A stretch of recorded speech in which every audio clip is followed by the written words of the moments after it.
Rocking Chair Session.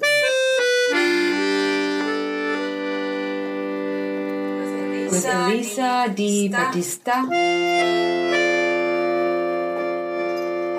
and Maria Teresa Barber.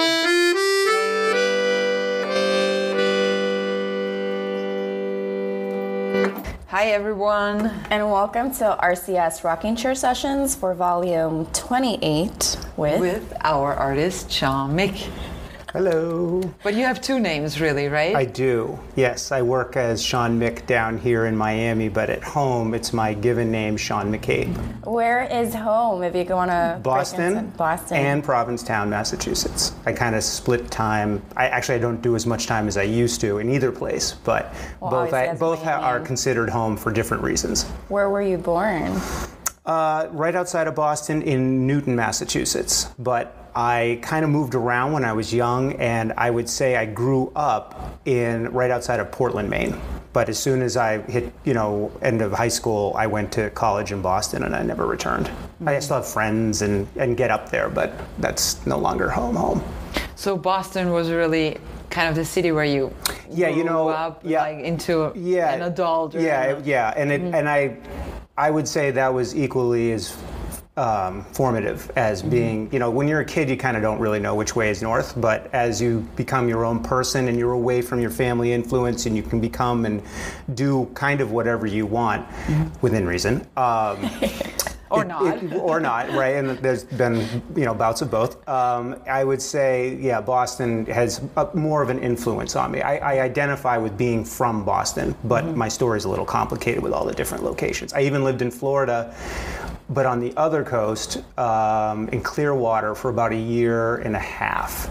Cool. Because I was going to ask, you journeyed from Boston, and then you mentioned Maine and Providence. I'm like, how did you finally make it down to South Florida? Because you're a big house artist. You were in studio number 10U. 10U, Upstairs, floor 2, baby. Floor 2, come visit at the Big House. Yeah. Big House is open every day from noon to 5 for visitors. So promoting the Big House today. But it's good. It's positive to do so. When did you decide to make it down from, you said you were in Clearwater, but why the East Coast versus West Coast? It was my dad. I was 10 then, so I went where my parents were taking me. My dad had the tropical lifestyle in mind. He sold everything in Boston, and my mother came down, obviously as parents, but she was miserable. There's a lot of people that grow up in Boston see it as the end-all, be-all city. It's, proximity, the Four Seasons, there's kind of skiing, water, everything you want. It's heavy on education. It's a good place to raise kids, all that. It's desirable and it's expensive, and there's kind of a mindset of people that live there, and when you're used to certain kinds of cultural influences, or you're just that's home. She just never felt home. My father had a real vision as to what he wanted to do from that age. I think he was in his late 40s onward, but it just didn't gel with my mom, and she's like, giving you an ultimatum. Yeah, I'm heading back to Boston. I'm taking him with me, and you can come or not. And that's exactly what happened. And he actually hung out down in Clearwater for about 3 or 4 months getting his shit together. Oops, can I say that? Yeah, totally. Yeah. And then he came back to Boston also? He did, yeah. And Well, I wonder, background, what that means in terms of, uprooting. Because I think when you go from one place to the other, you have to be open to adjusting yourself, becoming acclimated to your environment, cultural differences, as you say. And so your mom's background versus your dad's background, they differ, or were they similar? Oh, they were oil and water, okay. I gotta say. My parents, they had a love, I will say that, or else they wouldn't have stuck through what they went through so many times. But at the same time, let's just put it this way. My mom and I were really close. So when my dad came kind of back in the picture those months later, I wasn't happy. I was really, we had a kind of a relationship where it was easy. She was a great, strict parent, but she wasn't she just had a really good grounded sense to her. And my dad was always a little, not flighty, but at the same time, just a little bit of delusions of grandeur. Unexpectedness. Yeah. And it was just, and I'm not quite like that. I'm similar to my mom's personality. Stability. Yeah. And sometimes it just felt foolish, some of the decisions he made. I mean, he was a brilliant chiropractor. Like, what he did in life was his real shining star. I'll never take that away from him.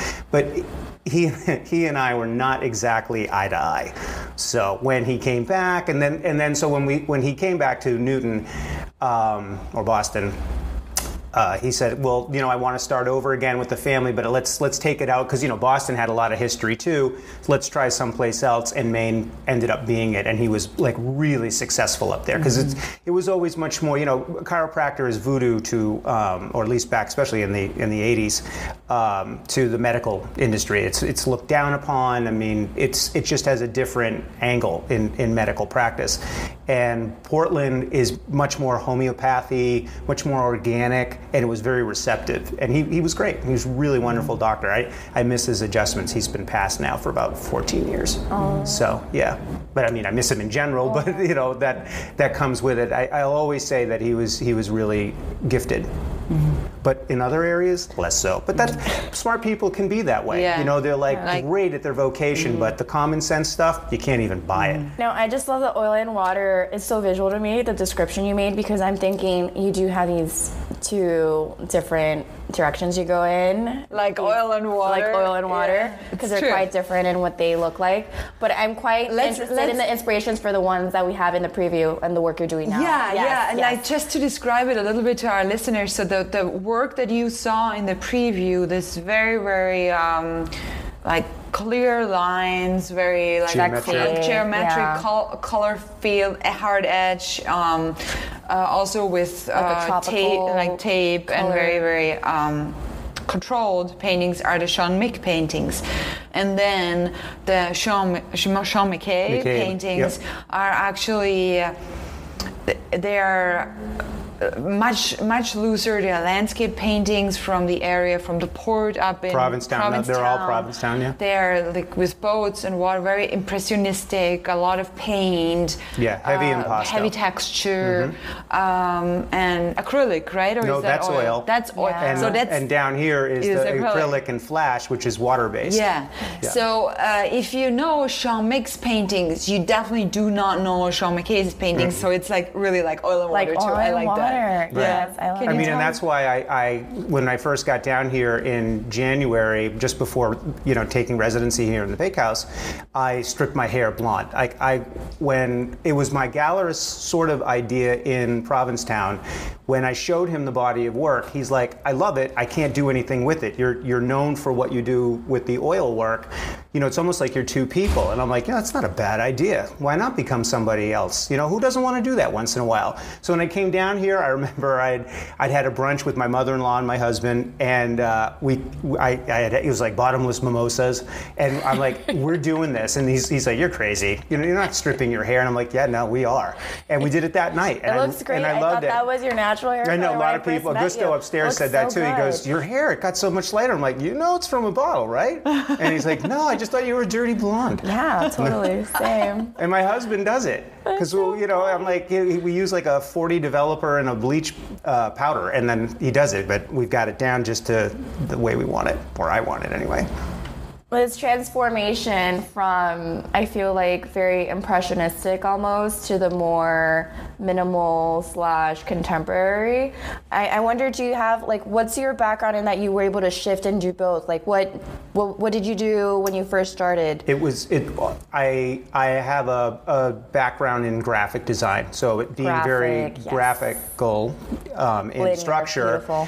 And I'd always, Ellsworth Kelly is one of my favorite painters. It's the minimalist to it. There's nothing cluttered. It's all about structure. When you're looking at geometric abstraction or anything hard edge, there's order. And I think some of that was me trying to find order in being an artist because only 5 years prior to this, I was an IT director in a publishing firm. And I always knew I was going to paint, but I thought I was going to paint in retirement.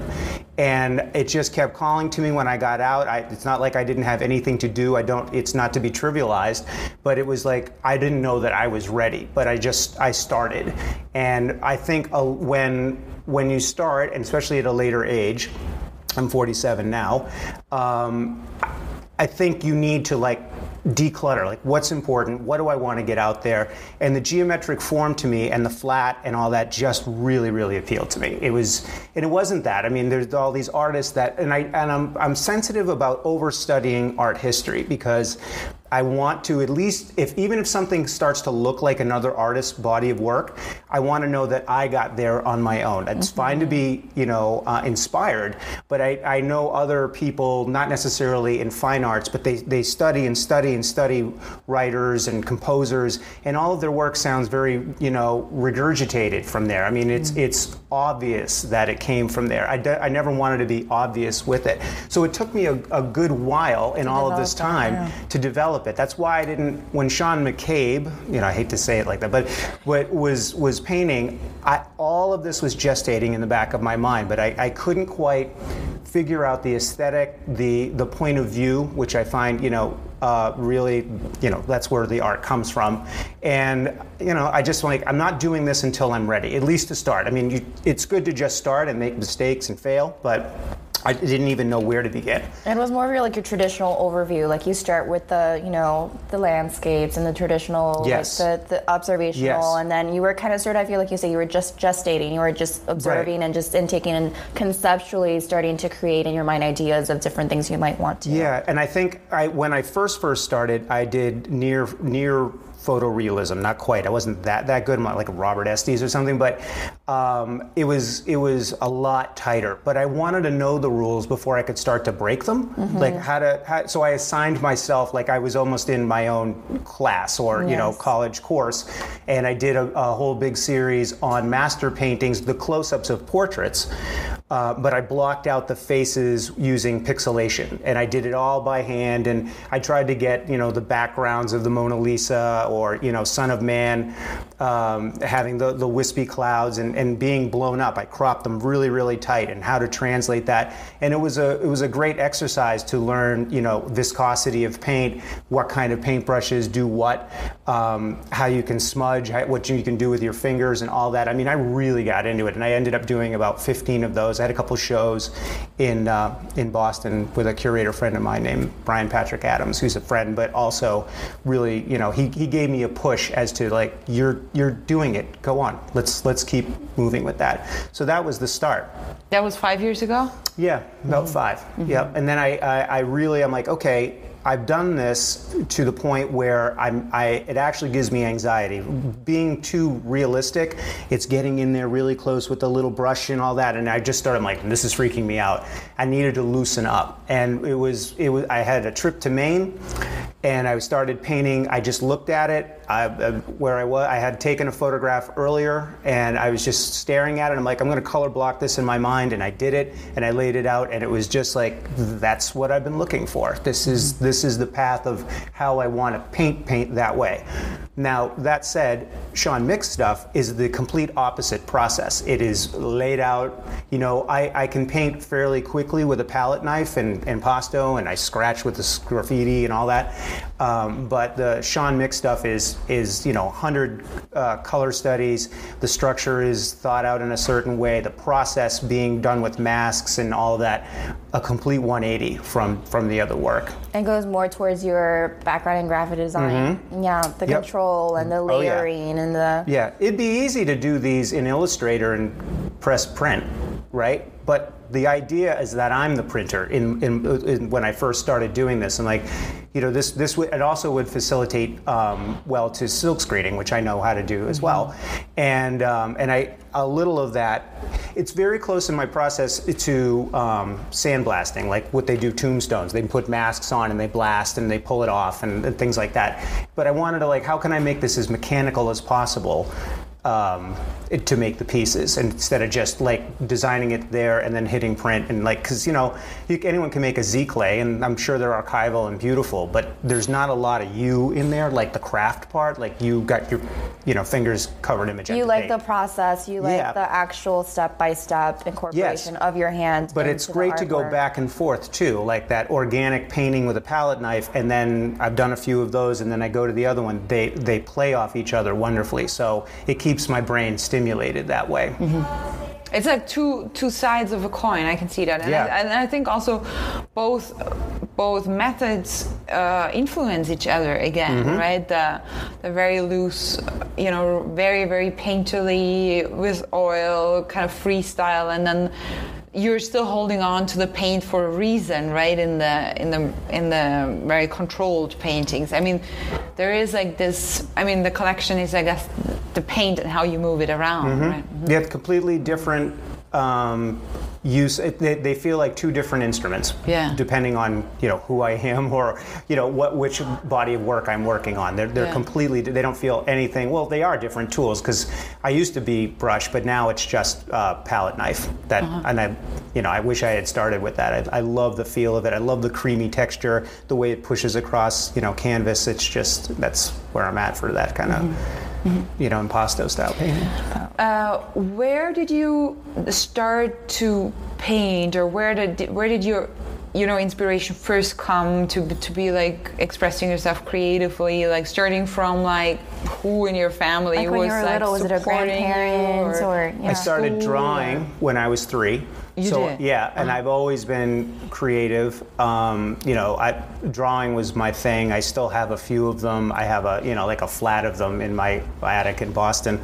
I remember, but it was also with me, I come from the generation that kind of first, like when I was 12, our school had a Mac lab, and they had Mac paint on it, and I did like a scene of a woman laying on a beach, and it's very pixelated Minecraft looking, but she entered it into like PC Magazine art contest, and I got picked up for it, and it was like that was 12. Yeah, and that was like, and I wish I could find it. I don't have a copy, but that was like my beginning. So I had already been drawing, and then I ended up doing the computer graphics end of it really early on.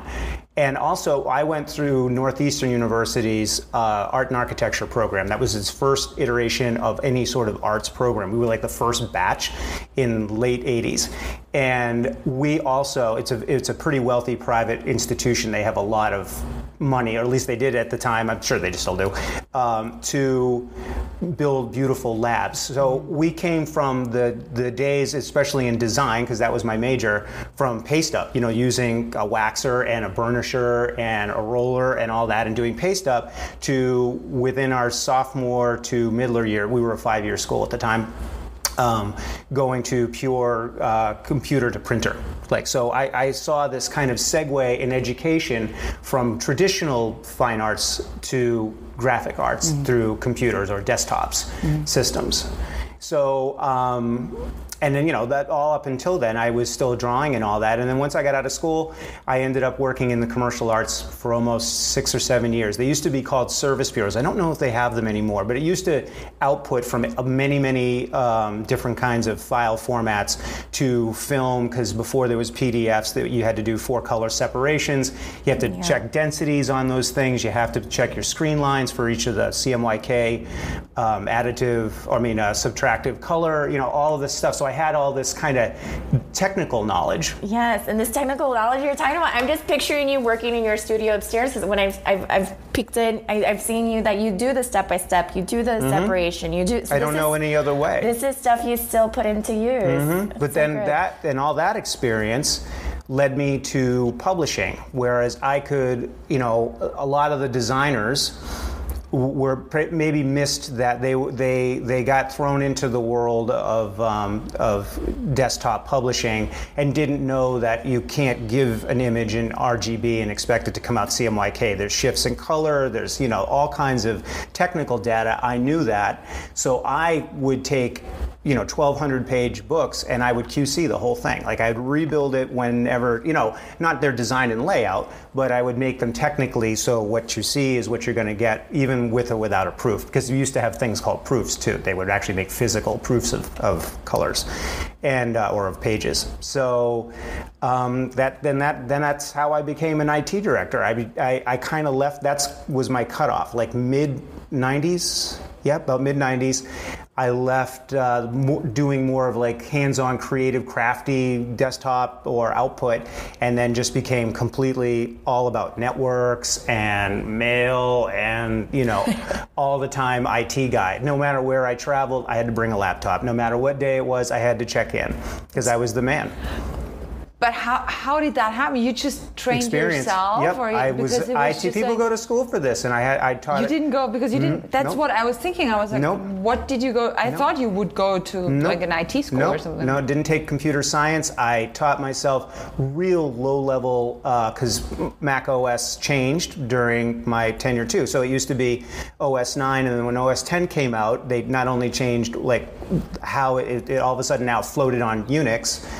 But it also changed the architecture of the hardware itself, and now it wasn't a RISC-based chip, but it's now an Intel chip. So everything was really, really different. But it was actually good because OS 9, the way it was built. Oh my God, we're kind of like going down this avenue. I love it. I love it because it's We're not allowed to go there? No, it's just I see you talking about this and I see your work now, but then you're like, and then I went this. I do see the bridge. Continue. Yeah. So OS 9 was like ordering a glass of water.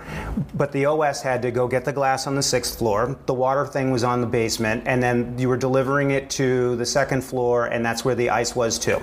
That's the way OS 9 worked. It was really inefficient. And then now you had Unix built in OS 10, and that changed everything. So I'm like, this is much more logical. I started to do a little bit of Unix coding. When you have like millions of business on these servers that are not ours, we were developers. So like Macmillan, Scholastic, all educational publishing, many times they farm out to developers to write the actual book and get all the illustrators. We were global. We had people from all over the place that we had to collect materials from.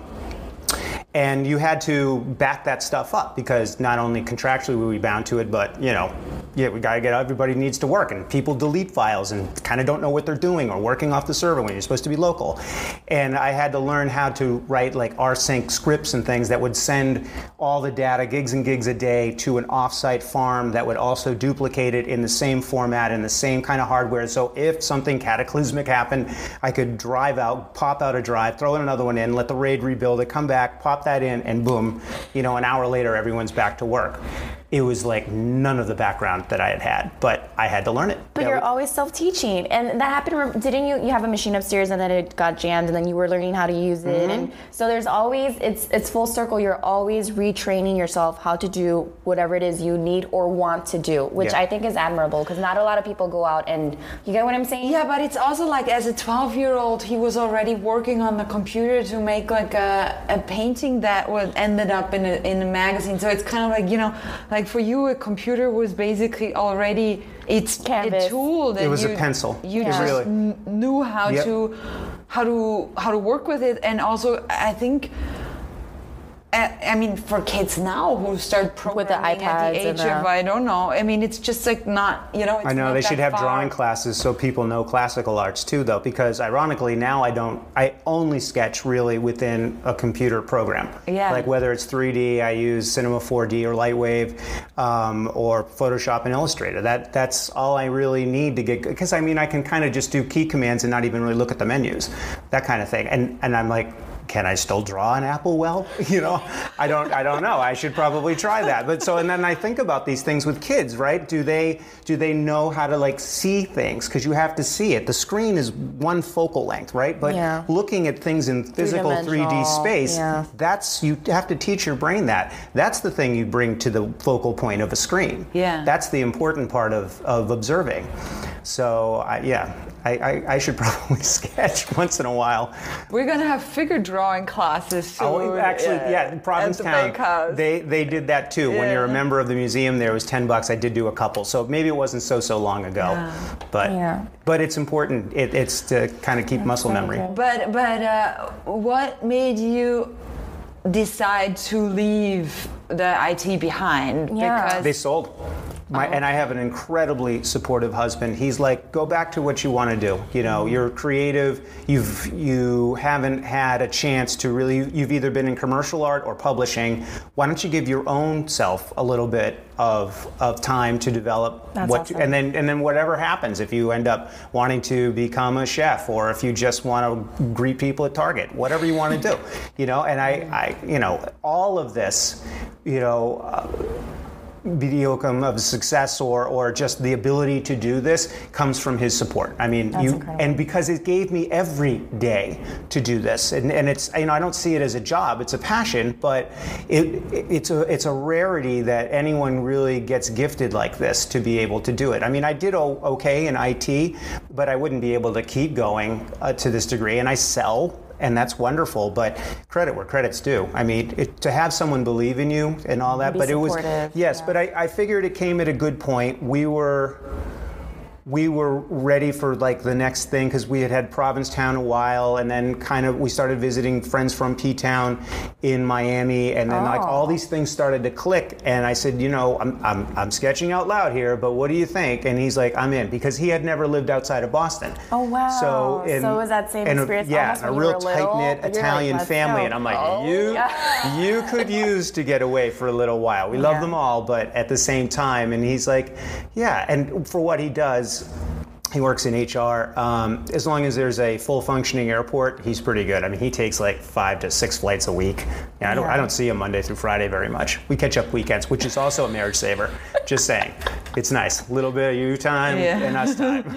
And you have time to be in your studio. Oh yeah. Yep. I do feel the shift in Miami and the new body of work that you've been creating at the Bakehouse. I feel like the colors are very tropical. Mm-hmm. It feels very almost like Latin, and in that it's like very I don't want to alegre, like it's very happy and joyful, and I'm not sad when I look at your paintings. They're bright. There's a saturated. Do you think you could discuss, not necessarily if you don't want to open up about the subject of what the artwork is, but maybe the more inspiration / direction you're going in with the newer body of work? Well, they're all portraits of people. Okay. So when I get to know, right now, all of the folks I've done, I don't tell them that I've painted them. They are all vibrations, you know, the perception I have of you, done in a form that isn't traditional to portraiture.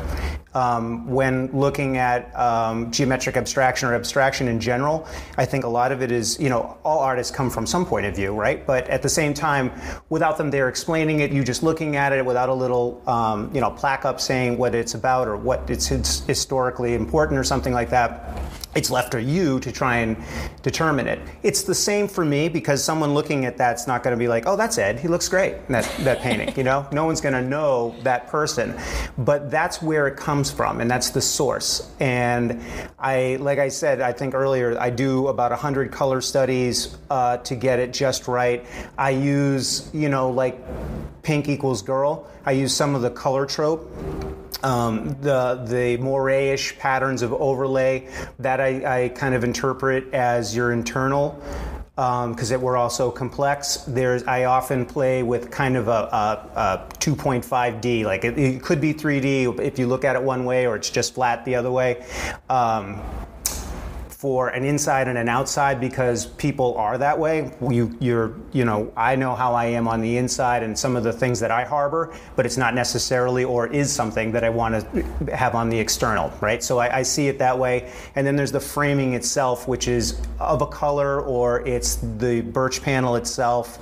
Sometimes they're framed. All of it, in my mind, what I'm trying to do is establish kind of a visual language. And right now, these are the characters, and where I want to push it is now putting them into a narrative. So it's kind of like I'm not, I would never say I'm teaching a new language because I'm kind of learning as I'm going here. But to me, they make sense, and I think that at least gives the work some validity. It's not that I expect anyone to say, yeah, these are portraits. I can see that. I mean, I know that's not true, but the where it comes from and what I'm trying to do gives me the inspiration to do it that way. I mean, the colors are definitely inspired by the Latin American geometric abstraction, like Soto and Torres Garcia, things like that. I've started to, being here too, and this culture is wildly different and than Boston.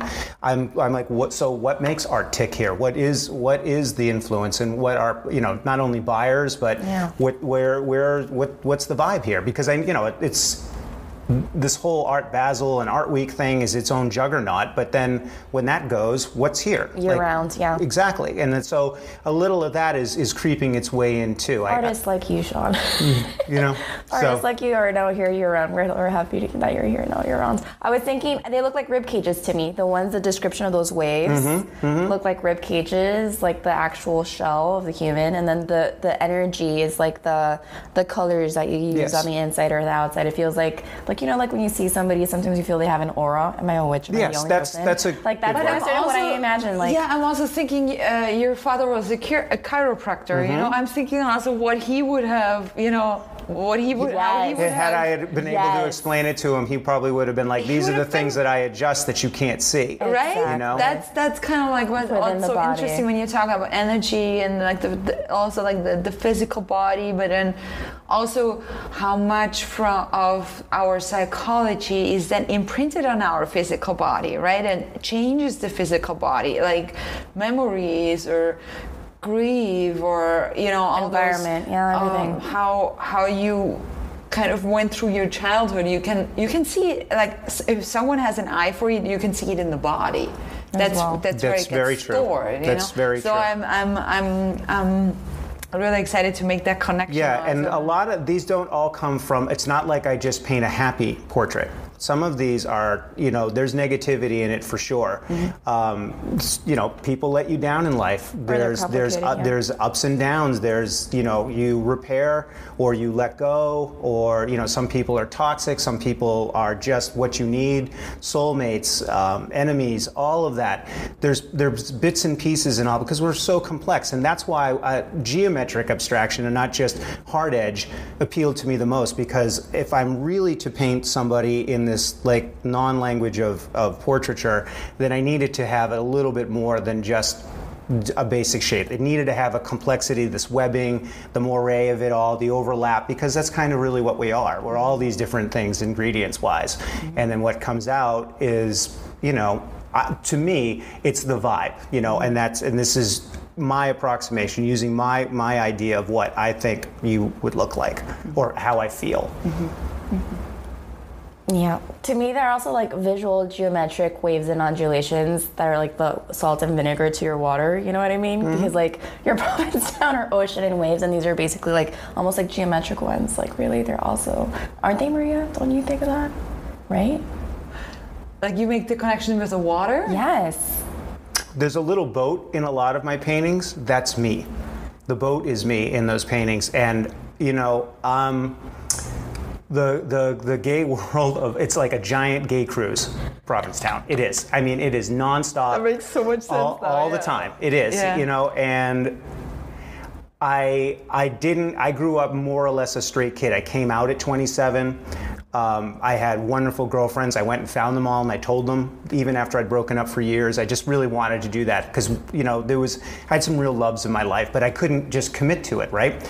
And the gay world is cliquey, it's accepting. At the same time, it wants to be accepted, and it is being accepted, but now there's this kind of retraction of that where people are like, this is a gay bar, I don't want a bridal party in here and all that. Like, it's almost turning in on itself. And at times I feel like that little boat looking at that wharf, because my muse there is the central wharf, McMillan Wharf, because that's where everybody comes and goes out of. And there's just something that I'm like, to me it's so iconic, even though it's hardly the prettiest thing that Provincetown has. But for me, it serves my my point of view, and this little boat isn't in everyone, but a lot of times he's just there looking at it or just by himself, and I feel sometimes a little bit removed from gay culture because I wasn't trying to sneak into clubs at 17, it just wasn't what I was doing. And I also, coming out at 27, there was a exponential shift in acceptance. So people like in 1988, they had to kind of form their groups and stick together and grow up together and all that. And I, coming out, even just the mere 10 years later, it was already with the internet, and you didn't have to do that, and you could go onto these websites, which have now morphed into like Grindr and Tinders and all these other things, but they were already there too. And so now you had a gay bar in your pocket or on your desktop, and you didn't necessarily have to go, to drag bingo on Tuesdays and on Thursday it's half price drink night and whatever. You didn't have to go to these places. You could just be like, "Ooh, I've got the night free. Let me see who's online." And then that became my beginnings of like really interacting with gay culture. So that little boat sometimes is like me, like, love being here, love being a part of it. I feel like I fit in, yet I'm just a little bit outside of the central wharf there.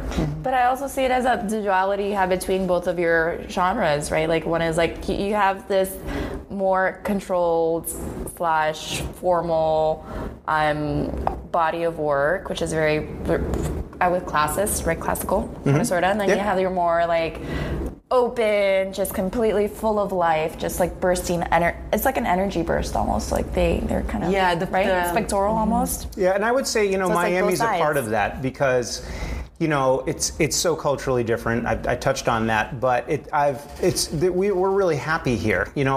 I've come to no place is perfect, but it really, the work matches this city to me, and it gives me it gives me an inspiration, and I could do this in Boston or I could probably pick another city that I haven't been to. I'm sure that could be, but Miami just it wears itself on the outside. It is lush. It is it's gorgeous. It really, like, I love being, even when I go home for a couple weeks, I love seeing family, but maybe 10 days into it, I'm like, I want to come back. I really, and so it's a product of it. Really is. There's kind of I dip into the well of my surroundings that way. But I'm excited to turn a corner that I've never been down before. I love travel, and I need to travel much more. Over the next few years. And actually Miami, we're excited because of that. So now we can get to Latin America, 5-6 hour flights as opposed to, numbing 10 to 12 to 14s. So that'll be, we've already got a little plan on that. Yeah, it's so easy to explore like so many different countries from out of Miami, and that's kind of like, that's really interesting. Like we're in this series, we're also trying to kind of figure out, why people move to Miami and what is kind of, what shapes Miami shapes them. Mm-hmm. But I think one really interesting thing is that all the influences and then also all the easy travel destinations, because when you're an artist in Miami, you're not just influenced by like New York and, all the cities on the East Coast or on the West Coast, but you're also influenced by all the cities that are just like a mere couple of hours away, right? Mm-hmm. It's like, and plus, just being here and not knowing Spanish very well, I end up becoming more of an observer because people speak so quickly I can't keep up. I mean, if you did it really remedial, I can kind of communicate. I'm reading it better. I'm making an effort, but it's going to take some time, and so therefore, sometimes I kind of sit back and I can just watch and observe, and I think that's also pulling its way into the work. Like a telenovela. Yeah. And I love that because I'm a chatterbox anyway. I'm always, I'm pretty outgoing and things like that. So this is refreshing at the same time. I still am that way. It's not like I'm changing that, but I can't communicate as readily. So therefore, shut up and listen and watch. And look at characters and personalities. Feel them is really where it comes from. What would be the spot in Miami, or you live on the beach, that would be the spot that you would paint, like you painted in Provincetown? You chose like not the most beautiful, but what would be your Miami post Provincetown Miami nautical? The cranes of Dodge Island. those big, massive cranes. It's industrial. All those containers that are squares. I've already taken several pictures of it because of that. I've thought about starting a little series of oil down here based on that. It appeals to me because it's this juxtaposition of this super industrial setting on this beautiful water. You can in the foreground is still the palm trees. It's not the sexiest side of Miami, even though it's on the water, but it's massive, and they're building all of this new cruise ship entry or buildings and all that. Very structural, very geometric. So it's appealing to what I'm doing here as Sean Mick, but then as my eye as Sean McCabe for the oil work, I'm already just like, okay, so how do I, what do I do with this? But that would be the oh yes, because because a lot of it I don't know Miami well enough, so I'm not painting pelicans and palm trees. That's just it doesn't really appeal to me. And if you are painting that, people here do it brilliantly. I don't, there's artists here that do wonderful representations of like the Everglades and all that. I always look for kind of my work in general, I look to opposites, and that super industrial thing right in the center of Miami, the beach you can look at. You almost swim to it, and then there's the mainland right there, both iconic to Miami, and then there's this, and I just that draws me. The juxtaposition. Yeah.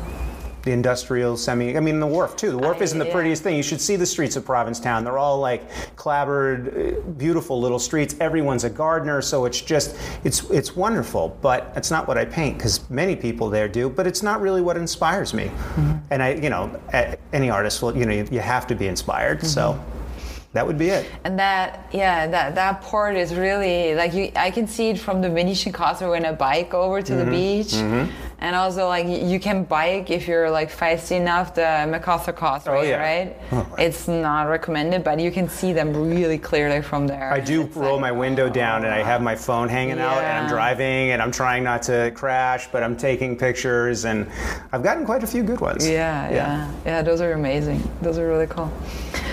So you basically started in the bakehouse right after you moved here? Yeah, I became an associate artist before I got down here. You did? Yep, I had met someone, she was here for a really long time, not Ori, I'm bad with names too, but she was over right across the hall from you, actually, and I was talking about what it's like to work here, and she was very encouraging, and I was looking at a few studio spaces, or at least in my mind, I'm like, I'll need a space, because the little condo we have, there's no room for it. I work out of my house in Boston.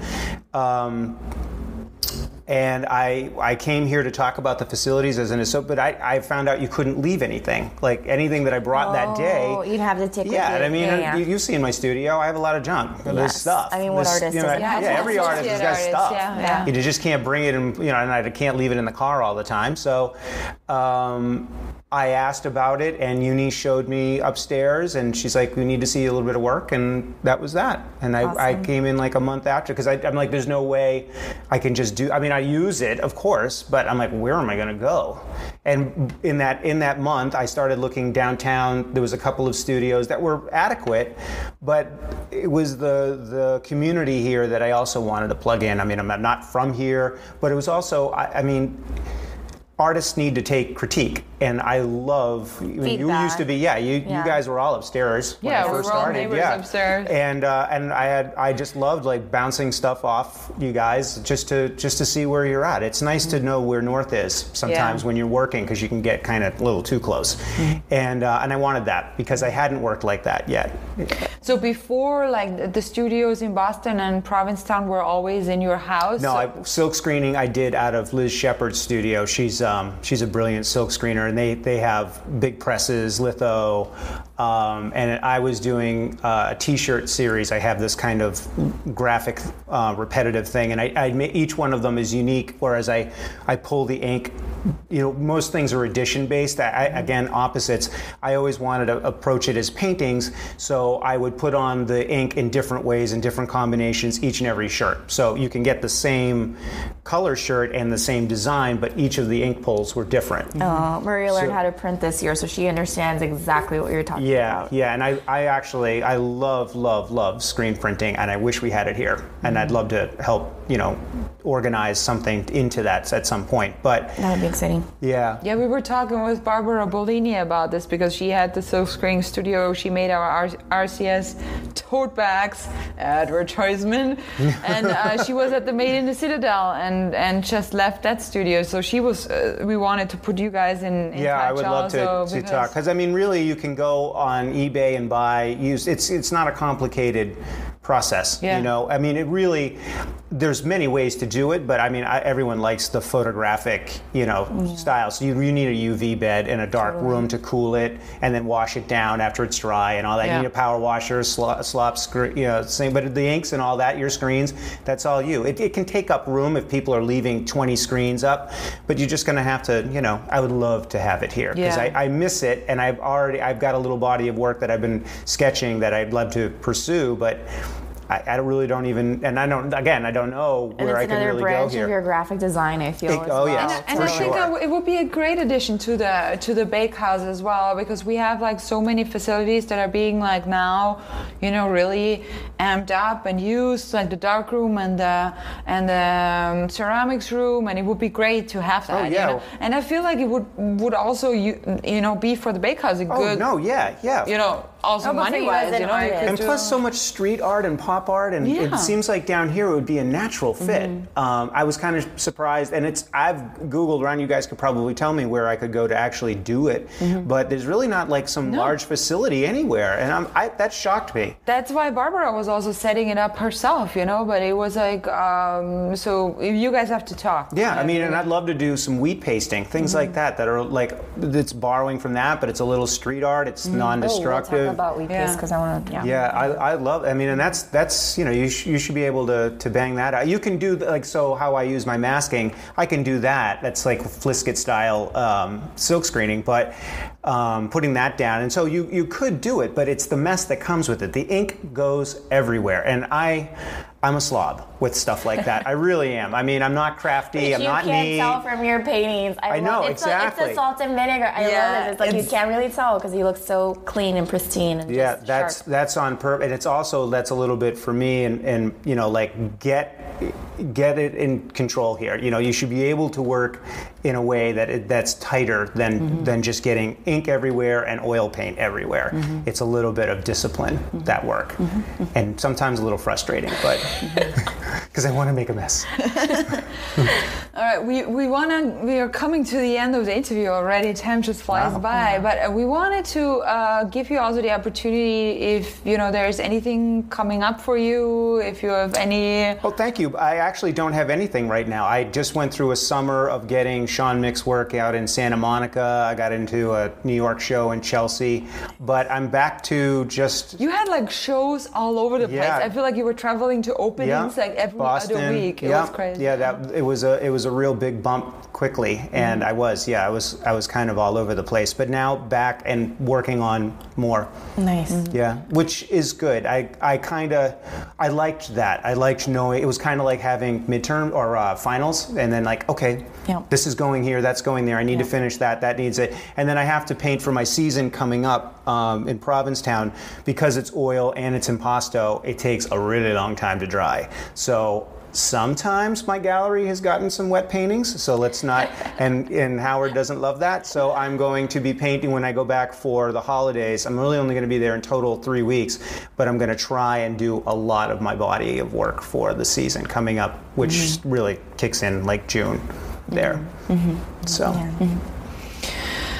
Alrighty. Yeah, your turn for your magical question. Do you have a last question? Or? I think he answered it. I was curious to know like what you were doing now, because I know that you have been traveling a lot with your shows and your openings, but I do like the idea of like the waves, that waves of shows, openings, and now it's like, we're going to focus, center. And we have our Basel coming up here, and it's just going to be like crazy. I think we have a 2015, 2016 resident show here. Yeah, you're going to be in the... So I think I'm part of that. Yeah. That used to be the recently... You left, girl. Yes, I did. That used to be the recently acquired show and is now the... I don't know what it's called now, but it's been rephrased. It has a new name, but you're going to be in it. It's going to be in January. Oh, okay, great. I think it's going to be good. And I'll be back just before January, right after the holidays. I'm coming back. Well, family time, you have to do that too. Oh yeah. It's all part I'm of it. trying to get them to come down here. Ooh, yeah. It would be nice, you know. Snow. Just put some Christmas lights on the palm tree. Would be and great. that's it. Yeah. Oh God, they put lights all over the place. Miami is I've seen going it. nuts. I think it's pretty fabulous. It probably is in November already. It's going to be up next week. Target is going to put up the Christmas lights. Home Depot already has aisles. Yes. I was like, are you serious? We are serious. Yeah. We're not even in sale candy yet. Miami's taking Christmas very serious. We take every holiday serious 2 months before. It's true, actually. All right, my last question. Maria. You've been sitting in a magical rocking chair these last 50 minutes, and he grants you 3 wishes. You can wish for everything you want, but you have to say it out loud because otherwise it's not going to come true. Exactly. Oh, I feel funny doing that. I mean, I lead a blessed life, and that's, I'm kind of living my wish.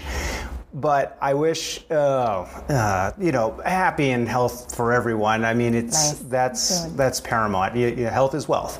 But I'd really like the beach to have a good Chinese restaurant. That would be my second wish. Out to the universe. I'm so with you, actually. I'm so with you. Chinese restaurant, okay?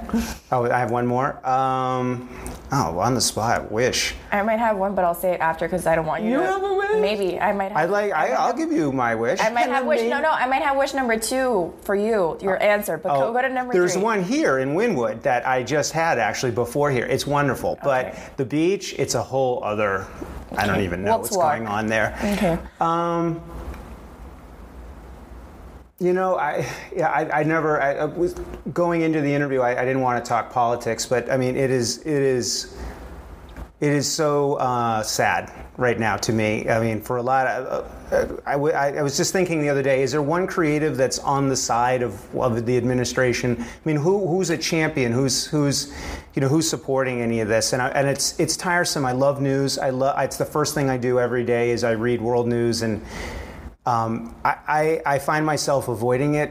I can't stand the discourse, the division, it's not even someone's opinion. It's factually provable that there's a obvious divide being pushed, and I'm really fucking sick of it. And what are we in, like 8 months, 9 months of this? Yeah. I wish that this would clear itself up by some natural mean. It leaves you thinking about things like in the terms, gross terms, that you can't even imagine yourself thinking about, people's harm and health and just anything. Something has to give because the frustration of it all is just, it's overwhelming. It is. Yeah. And I really kind of wanted to keep away from anything like that. None of my artwork is all overtly political, but that's probably the grandest wish I could for everyone. I mean, I think this idea of people coming back together, if this divide and this, it's just such a draining situation. It's really draining. But with more and more evidence, or hoping for empirical evidence of tampering, of people wiping drives. There was just something in the news today about some fraudulent activity about record keeping, and it feels like somebody is purposely keeping. I don't want this to become the norm because we become cynical. Not just the cynical, but people numb also. Yeah, but they also can hide their tracks. They're rigging it. I don't want this to become some sort of banana republic where it's lawless. I mean, where were we just like a year ago? Yeah. Exactly. I'm a big fan of Obama's. I mean, what he went through just as a human being and what he pulled us out of, and then to have people overtly lie about facts, time stamps on events, blame, and to get almost away with it. There's probably what I'm trying to say. Yeah. Like, people are starting, in my mind, I feel like people just can't keep getting away with all of this lying and deception.